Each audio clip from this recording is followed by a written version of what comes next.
Olá, alunos! Vamos começar a nossa terceira videoaula de recuperação e na aula de hoje nós vamos falar sobre um outro grupo de animais invertebrados. Deixa eu tentar marcar aqui com a canetinha. Então, nós vamos continuar falando de animais invertebrados, só que nós vamos falar agora do filo dos artrópodes, tá certo? Gente, esse filo é aquele filo que a gente tem maior quantidade de espécies descritas, tá certo? A gente tem mais de 1 milhão de espécies descritas de artrópodes e a maioria desses que foram descritos são insetos, é o grupo mais numeroso dentro de artrópodes, mas a gente vai falar isso mais para frente ao longo da aula. Bom, esse nome artrópodes, né, vem de artro, articulação, e podes de pé, então seria animais que teriam as patas, as pernas, os pés, né, articulados. Só que, na verdade, não é apenas as patas que são articuladas. O que são articulados? Ou seja, não é uma estrutura formada por uma única peça. Você tem várias partezinhas que se unem para formar aquela estrutura. E essas partes que se unem, elas se articulam, né? Elas estão ali em contato uma com a outra e elas promovem a movimentação no local onde tem essa articulação. Então, na verdade, artrópodes vão incluir animais invertebrados que têm apêndices articulados, não só pernas, tá? Mas apêndice. O que é apêndice? São essas estruturas que se projetam do corpo do animal. Então, a gente vai ter, por exemplo, aqui uma perna, que é uma perna adaptada para andar. Então, aí uma primeira função desses apêndices, né? Então, para aqueles animais que são terrestres, eles vão usar. E até às vezes tem animais também que vivem no ambiente aquático, mas que caminham no fundo desse ambiente aquático, né? Então, essas pernas aqui, ó, são apêndices adaptados para a locomoção no solo. Aí você tem, por exemplo, pernas adaptadas à natação, geralmente tem várias ramificações para agir como se fosse um remo. Então, para ajudar também aqui, ó, a andar, a nadar, se de repente for um artrópode que vive no ambiente aquático, tá? A gente lembra que eu falei que não é só pernas que são articuladas, a gente tem estruturas sensoriais, as antenas. Vocês percebam aqui no desenho que as antenas, elas não são uma estrutura de peça única, ela é formada, tá vendo, por vários pedacinhos que vão se articulando, e isso permite que essas antenas se movimentem e consigam perceber vários estímulos do ambiente, tá certo? Então aqui, ó, percepção de estímulos, tá? Sensoriais, mecânicos, né, de pressão, uma série de coisas. A gente também tem apêndices que formam peças bucais aqui no animal, que vão ser utilizados para ele poder triturar o alimento, como por exemplo aqui a mandíbula, tá certo? Que é um apêndice também articulado, que vai se movimentar e vai permitir o animal capturar e triturar o alimento dele. Então, aqui é também obter o alimento. Opa! Deixa eu voltar aqui. Também, então, obter aqui o alimento. Aqui, por exemplo, está mostrando uma quelícera, que é um tipo de apêndice que a gente vai encontrar lá num filo específico dos artrópodes, que é o filo Chelicerata, onde a gente encontra, por exemplo, aranha, escorpião, carrapato, né? Enfim, aí eles têm esse apêndice, que é a quelícera, tá? Que também está associado à obtenção de alimento, e no caso, por exemplo, das aranhas, é na quelícera que vai estar a glândula de veneno e que eles vão utilizar para injetar numa presa, tá certo? Para poder se alimentar.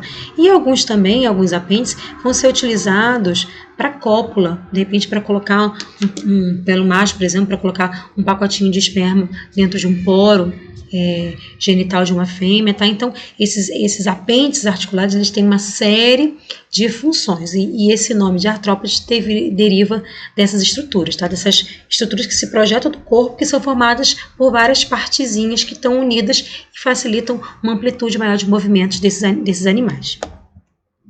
Bom, gente, por que será que os artrópodes, então, são o grupo de animais que é mais numeroso, mais abundante, né, no nosso planeta? Então, o principal motivo que se deve a esse sucesso, né, de acordo com os estudiosos, é a presença de um exoesqueleto. Ah, mas exoesqueleto não é uma coisa exclusiva de artrópodes. Sim, mas esse exoesqueleto, ele é diferenciado porque ele vai cobrir todo o corpo do animal, tá? Mas nessas regiões, por exemplo, que tem articulação e tal, ele vai permitir a movimentação né, dessas estruturas. Então, ele é um exoesqueleto que é rígido, que dá proteção. Então, esse esqueleto, ele protege contra, por exemplo, a predação, contra a perda de água também para esses animais que vivem, por exemplo, no ambiente terrestre, tá certo? Evitando uma transpiração excessiva desse animal para que ele não desseque, protegendo contra a predação, órgãos internos e também dando um suporte para os músculos se inserirem ali para esse animal poder se movimentar melhor, tá certo? E se a gente pensar nos insetos, por que dentro dos artrópodes os insetos são os mais numerosos? Primeiro, eles têm a capacidade de voar, né? Não todos, nem todo inseto voa, tá? Mas a grande maioria tem 1 ou 2 pares de asas que permitem o voo. Então, isso é uma adaptação muito importante, porque aí eles podem voar, se o ambiente não está favorável, eles podem se deslocar para um ambiente que esteja melhor e assim eles conseguem sobreviver por mais tempo. E também um dos fatores que se deve a esse sucesso dos insetos no ambiente é o seu tipo de respiração, que a gente chama de respiração aérea, que é através de uma série de tubinhos que a gente chama de traqueias. A gente vai falar disso mais para frente ao longo da aula, tá? Mas guarda essa informação que ela é importante. Então aqui no desenho, está mostrando para vocês um gafanhoto que ele está abandonando esse exoesqueleto dele. Por quê? Esse esqueleto externo, ele é maravilhoso, protege contra várias coisas, né? Dá suporte à musculatura, só que ele dificulta o crescimento do animal, porque ele é um esqueleto que recobre todo o exterior, né? Como fosse uma capa protetora. Então, para o animal crescer, isso dá uma certa dificuldade, mas não quer dizer que os artrópodes não cresçam, eles crescem sim, mas eles têm uma estratégia bem interessante para poder crescer, já que eles têm esse exoesqueleto, tá? E do que é formado esse exoesqueleto de artrópodes, tá, gente? Deixa eu escrever aqui para vocês que é uma informação bem importante. O exoesqueleto de artrópodes é feito de um carboidrato, de um açúcar, que a gente chama de quitina. Então, isso é bem importante, tá? É um carboidrato que tem nitrogênio na sua composição, é um carboidrato que dá rigidez, mas é um carboidrato. Então, é o carboidrato, quitina, que forma esse exoesqueleto dos artrópodes. E aqui mostrando para vocês que de tempos em tempos, já que esse exoesqueleto dificulta o crescimento, de tempos em tempos os artrópodes precisam trocar esse exoesqueleto. Então, aqui está mostrando para vocês uma barata, tá vendo? A gente chama de barata branca, barata albina, nada mais é que a troca que ela está fazendo de exoesqueleto. Então, o crescimento do animal, dos artrópodes, só vai acontecer logo depois de uma muda. O que é a muda? Aqui acho que fica até melhor de explicar. Aqui está uma cigarra, tá? Então, aqui, antes dela romper esse esqueleto aqui antigo, que é esse que está marronzinho, mais escuro, essa cigarra, ela começa a construir um novo esqueleto por baixo. Ainda está aqui dentro e ela começa a construir um novo esqueleto. Só que esse esqueleto tá mais mole, né? Não tem tanta quitina assim. E aí o que acontece? Ela rompe esse exoesqueleto aqui antigo e ela sai. Nesse período aqui que ela fez a troca, que a gente chama de muda, ou, gente, canetinha é difícil, ou equidise. Quando ela faz essa troca de exoesqueleto, que a gente chama de muda ou equidise, aí ela sai daqui, ela tá agora com o exoesqueleto que ela foi formando embaixo, né? Mas ele tá mais molinho, e aí é nesse momento que o animal cresce. Aí ele cresce até que esse exoesqueleto aqui, ó, endureça, aí para de novo de crescer. Aí para crescer de novo, ela tem que de novo trocar o exoesqueleto, tá? Então aqui tá mostrando um exoesqueleto abandonado de um escorpião, e aqui é a barata branca. Por que ela é uma nova espécie de barata? Não, isso aqui é aquela barata urbana mesmo que a gente conhece, só que como ela está saindo, abandonando o esqueleto antigo, ela sai com o esqueleto novo, molinho, que não tem tanta quitina, e ele é um pouco mais claro, tá certo? Mas depois isso aqui vai se impregnar de quitina, vai escurecer, e a gente vai ver a barata como a gente conhece, desse jeitão aqui. E aqui nesse videozinho, só mostrando para vocês que a gente acha que é só inseto, não, são todos os artrópodes que fazem a muda ou equidise. Então aqui está mostrando para vocês um caranguejo. É lógico que o caranguejo ele tem um diferencial porque além da quitina formando o exoesqueleto dele, ele também tem carbonato,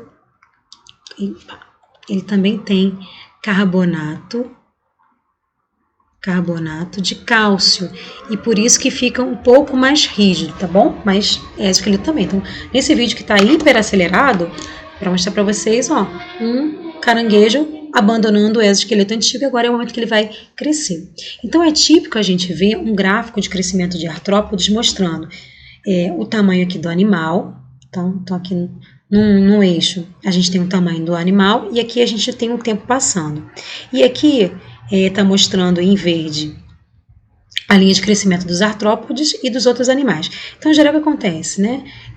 Os outros animais, eles têm um período de crescimento, cresce, até chegar ao tamanho da espécie, e depois esse crescimento estagna, né? E como é que funciona em artrópodes? É um crescimento em formato de escada. Por exemplo, ele cresce quando o esqueleto está molinho. Quando o esqueleto endurece, ele vai permanecer durante um tempo do mesmo tamanho até que ele faça uma nova muda, uma nova troca de exoesqueleto. Aí ele volta a crescer, cresce bem rapidinho, em pouco tempo. Depois endureceu o esqueleto, para de crescer novamente. Então ele vai fazendo esse movimento de crescimento em escada. Mas cresce, tá, gente? Artrópodes cresce sim, mas cresce nesse padrão que a gente mostrou. Só cresce logo depois da muda. Então, fez a muda, o esqueleto novinho tá molinho, cresce. Vai crescendo. Endureceu o esqueleto, para de crescer. Depois fica um tempo do mesmo tamanho, só depois de fazer a nova muda, cresce novamente. E assim vai até que ele atinja o tamanho da espécie dele. Bom, dentro do filo dos artrópodes, nós vamos ressaltar aqui na nossa aula 3 subfilos. Deixa eu marcar aqui, ó, 3 subfilos. O primeiro subfilo é o filo crustácea, que são os crustáceos, né? A maioria são de ambiente aquático, principalmente marinho. São os camarões, siri, lagosta, caranguejo, tatuzinho de jardim, tatuíra. A gente vai mostrar mais imagens mais para frente. Então aqui está mostrando um siri para vocês. Lembra que o siri, diferente do caranguejo, ele tem o último par de patas aqui achatadinho, tá? Para funcionar como se fosse um remo, mas aí não precisa se preocupar. Um outro subfilo que a gente vai estudar é o subfilo Chelicerata. Mas dentro desse subfilo, a gente vai falar só de uma classe, que é a classe dos aracnídeos. Então, aracnídeos, né, que a gente conhece mais esse termo, aracnídeos é uma classe dentro desse filo Chelicerata, que vão estar, nessa classe aracnídeo vai estar aranhas, escorpiões, ácaro, carrapato, tá certo? Então aqui está mostrando para vocês uma aranha, depois a gente vai falar mais desse artrópode. E o terceiro subfilo que nós vamos estudar é um subfilo que a gente chama de Unirrhamia, tá bom? Que a gente vai ter a classe dos insetos, como está aqui a abelhinha. Esses outros aqui, a gente não vai cobrar de vocês na nossa PRF, tá? Mas quem são esses aqui, ó? Quilópodes é o grupo das lacraias e diplópodes é o grupo do piolho de cobra, também chamado de gongolo, né, embuá. Mas esse aqui, não se preocupem. Dentro do filo Unirrhamia, a gente só vai se preocupar com a classe dos insetos para nossa PRF. Então, vamos falar um pouquinho, gente, sobre o subfilo crustáceo. Então, a gente vai falar do filo como um todo. Nós não vamos trabalhar numa classe específica desse subfilo. O que é importante a gente saber de crustáceo? A gente precisa saber, principalmente, como é que está organizado o corpo desse animal. Então, quando a gente fala de artrópodes, uma das características de artrópodes é ter o corpo dividido em metâmeros, né, em segmentos que se repetem ao longo do animal. Só que nos artrópodes, alguns desses segmentos, dessas partezinhas, elas se fundem e formam o que a gente chama de tagmas. Então, quando vocês ouvirem essa palavra tagma, o que quer dizer? Tagma significa partes do corpo. Então, em quantas partes está dividido o corpo de um crustáceo? Em 2 partes, em 2 tagmas. Quais são esses tagmas? Cefalotórax. Por que cefalotórax? Porque é a fusão da cabeça com o tórax. Então, o que é cefalotórax? É tudo isso aqui, ó. Tudo isso aqui, até aqui, ó. Daqui para frente é cefalotórax, tá certo? É uma fusão da cabeça com o tórax. E qual é o outro tagma? A outra parte do corpo de um crustáceo? É o abdômen, que é isso aqui, tá? Que é essa partezinha, a musculatura do abdômen que a gente geralmente come do camarãozinho, tá certo? Então, falou de tagmas, partes do corpo de crustáceo, quais são? 2. cefalotórax e abdômen. Outra característica do corpo deles, eles vão ter 2 pares de antenas, de estruturas sensoriais. Tem um par de antenas que é menorzinho, tá certo? Aqui, ó, mostrando para vocês no camarão. E esse outro par que é gigantesco, tá vendo até aqui, tá vendo? Então, quantos pares de antena? 2 pares de antenas. Quantidade de patas, de pernas. Gente, isso é um pouco variável. Por exemplo, aqui no camarão, a gente tem patas que saem do cefalotórax, tá certo? A gente tem aqui, ó, 1, 2, 3, 4, 5. Isso aqui são pé de palpo, não são patas, são outro tipo de apêndice, tá? E a gente tem também 1, 2, 3, 4, 5. 5 pares aqui no abdômen. Então, isso é um pouco complicado quando a gente fala de crustáceo, porque eu teria aqui 5 pares no abdômen e 5 pares no abdômen e 5 pares aqui no cefalotórax. E alguns não vão ter esses pares no abdômen. Então, a quantidade de número de patas é variável, mas geralmente é 5. Aqui no camarãozinho, a gente está vendo que é exceção porque eles têm pares de patas também no abdômen. Tem no cefalotórax e no abdômen. Em outros grupos, a gente só vai ver que vai ter no cefalotórax, né? Então, em geral, vão ser 5 pares, mas isso não é regra para eles. Adicional, eles têm no exoesqueleto, além da quitina, o tal do carbonato de cálcio que eu já falei para vocês. E a maioria é aquática. Só isso de informação para nossa PRF, tá certo? Bom, aqui mostrando um pouquinho da diversidade que a gente tem de crustáceos. A gente tem, por exemplo, as cracas, que a gente vê incrustada, grudada mesmo em rocha, geralmente em costão rochosos, né? Que são aquelas rochas que ficam na região da praia. Tá certo? Não parece, mas esses animais são filtradores, então eles abrem essas estruturas aqui, ó, e saem os apêndicezinhos depois para filtrar e retirar o alimento da água, tá certo? O tatuí ou tatuíra, que fica enterrado na areia, também é um crustáceo. A baratinha da praia também é um crustáceo. O tatuzinho de jardim, gente, também é um crustáceo, tá?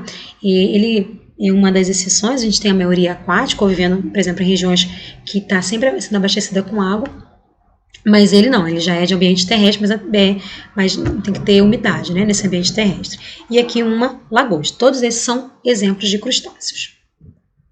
Bom, próximo subfilo é o filo Chelicerata, tá certo? Mas lembra que desse subfilo, quem que a gente vai falar? Vai falar só da classe aracnida, a classe dos aracnídeos, que a gente vai encontrar as aranhas, escorpiões, carrapatos e ácaros, que são os principais. Então vamos usar a aranha aqui como exemplo para a gente estudar esse grupo. Bom, o próprio nome do filo deriva de um apêndice que eles têm, que é chamado de quelíceras, tá? Que aqui na aranha é essa estrutura que fica bem na região anterior, tá? Então as quelíceras, elas são adaptadas para, por exemplo, prender uma presa, injetar um veneno, como no caso da aranha, porque aqui que fica a glândula de veneno, tá? E aqui esse aguilhão que fica na quelícera, que ela usa para injetar o veneno, tá certo? Então, esse quelícera é uma coisa específica desse filo. Não todos os representantes vão ter esse apêndice diferenciado que tem adaptação na alimentação. Bom, e a nível de tagmas, de partes corporais, em quantas partes está dividido o corpo de um aracnídeo? Está dividido em 2 partes, então é igualzinho de crustáceo. Então são 2 tagmas. É um cefalotórax, que às vezes o pessoal também chama de prossoma, não se preocupa com esse prossoma. Quadrocefalotórax e o abdômen, que nem a gente vê em crustáceo. Então 2 tagmas, cefalotórax e abdômen. Né? Isso aqui eu estou só dizendo que, nesse caso, o cefalotórax pode ser chamado de prossoma e o abdômen de opistosoma. Então aqui é até interessante a gente ver, porque no caso da aranha, ela faz até uma cinturinha, dividindo bem o abdômen, que é essa parte aqui, ó, depois da cinturinha para trás, e essa parte aqui onde tem as patas é o cefalotórax, tá certo? Quantidade de patas, aí não, aí já é uma quantidade fixa, tá? A gente vai ter 4 pares de patas. Então, se você contar aqui, ó, tem 1, 2, 3, 4, do outro lado, 1, 2, 3, 4. Então, isso aqui são os 4 pares de pato. Ah, professora, essas outras coisas aqui são outros apêndices que ela tem. Ó. Esses pés de palpos também auxiliam na alimentação. O macho utiliza para colocar um pacotinho de esperma no poro genital da fêmea, tá certo? As quelíceras que a gente falou também que tem a ver com a adaptação da alimentação, por exemplo, injetar veneno para paralisar a presa que ele vai se alimentar. E uma coisa importante é que aracnídeos não apresentam antenas, tá? Então, quantos pares de antena? Nenhum. Não tem nenhum par de antena as aranhas, tá certo? Escorpião, ácaro e carrapato. Então, aqui mostrando exatamente esses representantes mais conhecidos, né? O escorpião, só que aqui no caso o escorpião, o veneno vai estar na cauda, no finalzinho, tá? Aqui a gente tem o carrapato, se vocês contarem, tá vendo? 1, 2, 3, 4. 4 pares de patas. Então, muita gente acha que carrapato é inseto. Não, gente, carrapato é aracnídeo. Tá na dúvida? Contra as patinhas. Tem 4 pares de patas, é aracnídeo, tá? E aqui o ácaro, que é microscópio, a gente não consegue ver, mas o ácaro também, ó, se você contar 1, 2, 3, 4. 4 pares de patas, e aqui as quelíceras na parte da frente. E aqui também a aranha, aqui as quelíceras, tá certo? Isso daqui, ó, isso aqui são as quelíceras, isso aqui são os pedipalpos, esse aqui dos cantinhos e aqui os 4 pares de pata. Para vocês terem uma ideia, a aranha ela tem vários olhos, né? Na região anterior, às vezes de 5 a 8 olhos, que ela tem aqui nessa região, isso é uma curiosidade. E o último subfilo que a gente vai estudar é o filo Unirrâmea, mas lembra que desse filo a gente só vai estudar a classe dos insetos, que é a classe mais numerosa. Então vamos lá, de organização corporal, como é que está dividido o corpo dos insetos? Está dividido em 3 tágmas. Nossa, professora, então dos que a gente vai estudar para a PRF, ele é o único que tem 3 tágmas. Porque tanto crustáceo quanto aracnídeos, eles só tinham o quê? 2 tágmas corporais, só cefalotórax e abdômen. E agora, em inseto, a gente vai ter 3 tágmas. A gente vai ter cabeça, o tórax e o abdômen. Então, inseto, 3 tágmas corporais. Quais são eles? Cabeça, tórax e abdômen. Quantidade de pares de patas, de pernas, né? Então, pernas e patas a gente vai ouvir os 2, tá? Então, são quantos? São 3 pares. Então, no total são 6 patas. 3 para o lado direito, 3 para o lado esquerdo, certo? Então, são 3. Aqui está mostrando só de um lado, 2, 3, e do outro lado também tem 3. Então, no total são 6 pernas ou 3 pares. Tem antenas? Sim, 1 par de antenas. Então, olha que legal. Crustáceo, eu tinha 2 pares de antenas. Aracnídeos, nenhum par de antena. Inseto, 1 par de antenas. Asas, depende. Tem inseto que não tem asa. Tem inseto que vai ter asa, mas só vai ter 1 par. E tem inseto que vai ter 2 pares. Então, a asa é um pouco... A gente não consegue definir direitinho. E eles são os únicos invertebrados que voam, né? Aqueles que têm asas. Tá certo, pessoal? Então, isso aqui que está mostrando na imagem é um gafanhoto mostrando para vocês, tá? Aqui um parzinho de antena deles, né? As peças bucais, as 3 patinhas. Não sei se vocês conseguem ver, a gente vai falar disso mais pra frente, mas aqui tem uns buraquinhos, ó, na região do tórax também, aqui no abdômen, a gente vai ver uns buraquinhos na superfície do corpo, que vai ser para o sistema respiratório deles.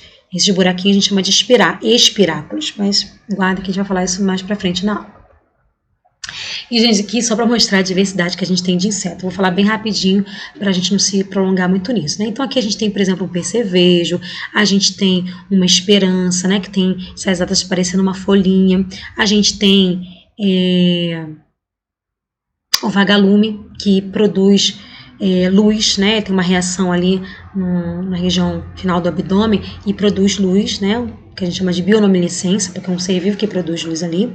A gente tem o bicho-pau, aqui já é um gafanhoto, que é verdinho. Aqui a gente tem um louva-a-Deus, aqui um tipo de besouro, né? O besouro rinoceronte. Aqui aquela traça de livro. Isso aqui é um grilo, tá certo? Isso aqui é uma joaninha, que é da mesmo grupo lá do besouro. Isso aqui é um cupim, tá certo? Só para vocês conhecerem a diversidade de inseto que a gente tem.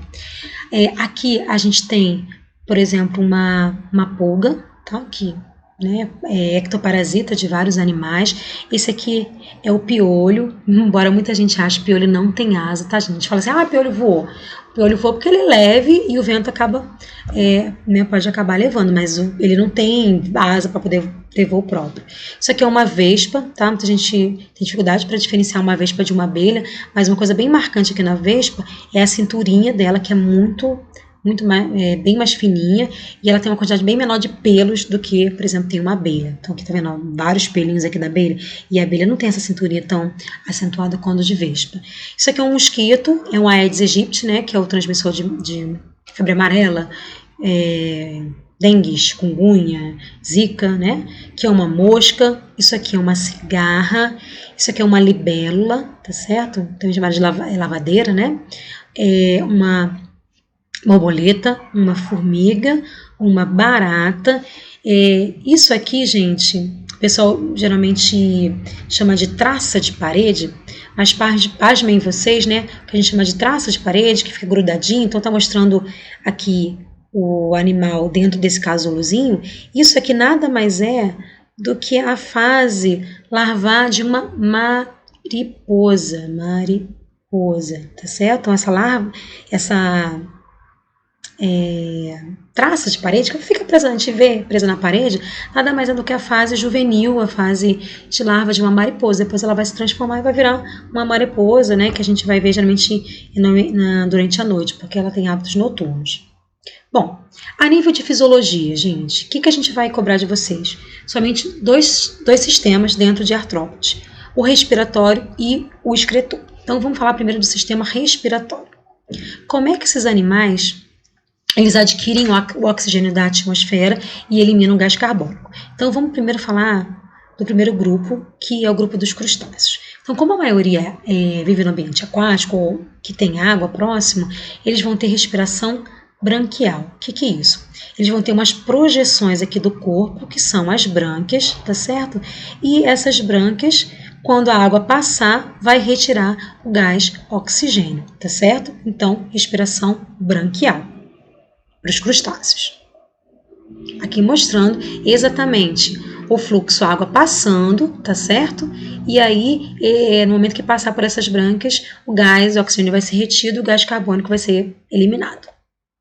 Bom, aracnídeo. Aracnídeo, gente, a gente vai falar da maioria, mas tem aracnídeo também que vai ter outros sistemas respiratórios, mas vamos focar naquilo que é mais encontrado. Então, para os aracnídeos, a gente vai ter principalmente, como sistema respiratório, o que a gente chama de pulmão foliáceo ou sistema filotraqueal.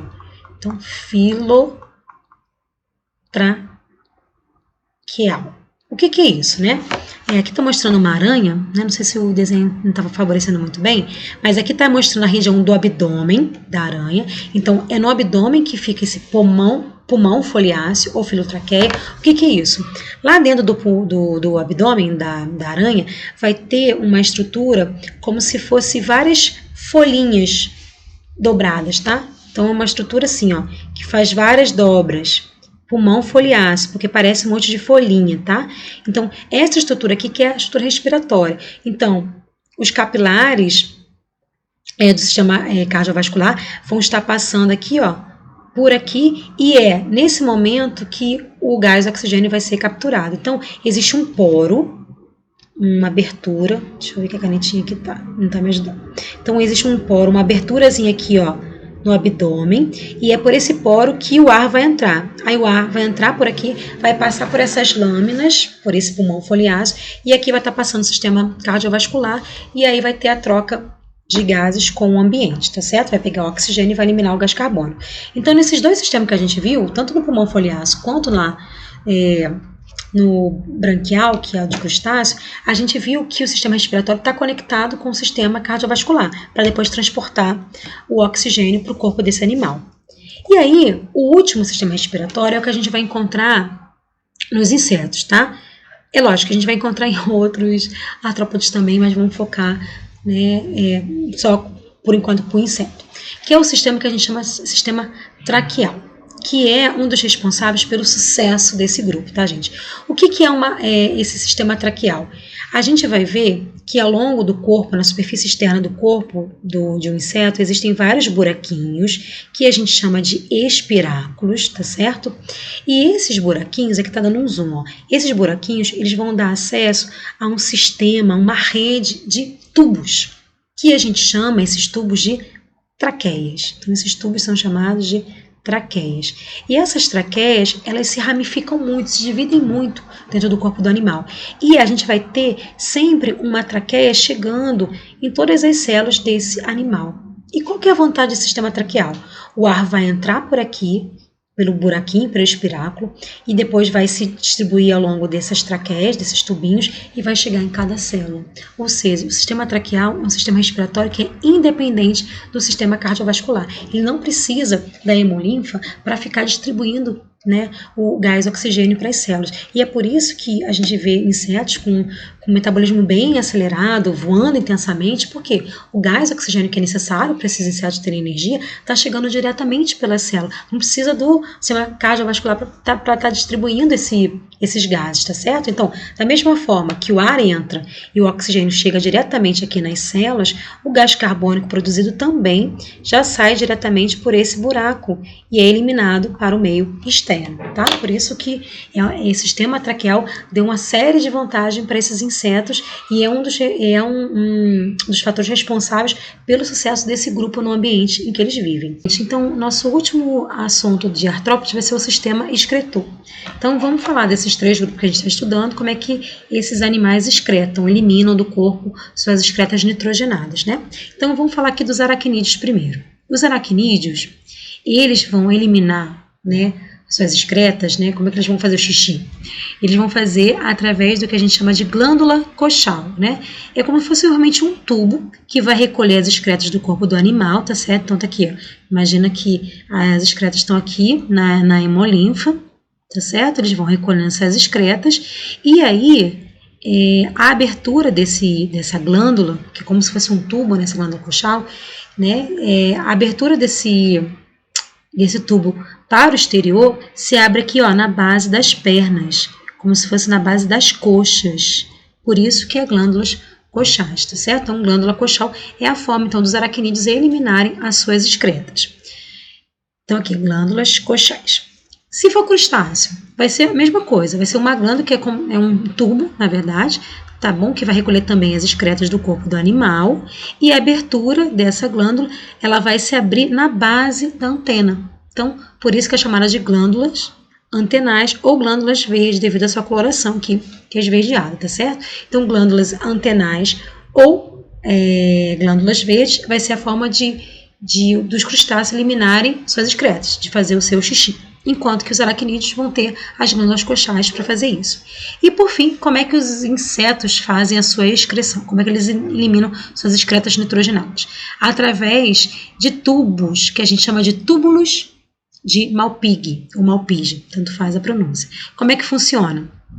A gente vai ter aqui as extremidades desse tubo recolhendo as excretas, por exemplo, da hemolinfa, e depois esse túbulo de Malpighi, ele vai se conectar com o intestino do animal. Então, ele vai recolher as excretas do corpo, vai jogar no intestino, e aí o xixi vai sair junto com as fezes aqui pelo ânus, tá certo? Então, inclusive até uma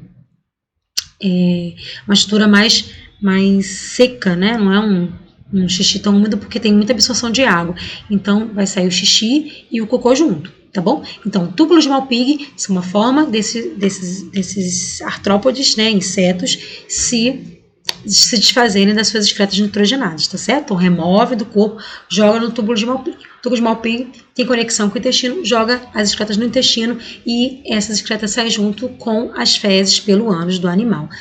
Bom, pessoal, então é isso, tá? Vamos aguardar vocês então no nosso próximo encontro, nossa próxima videoaula. Então, bons estudos e até a próxima!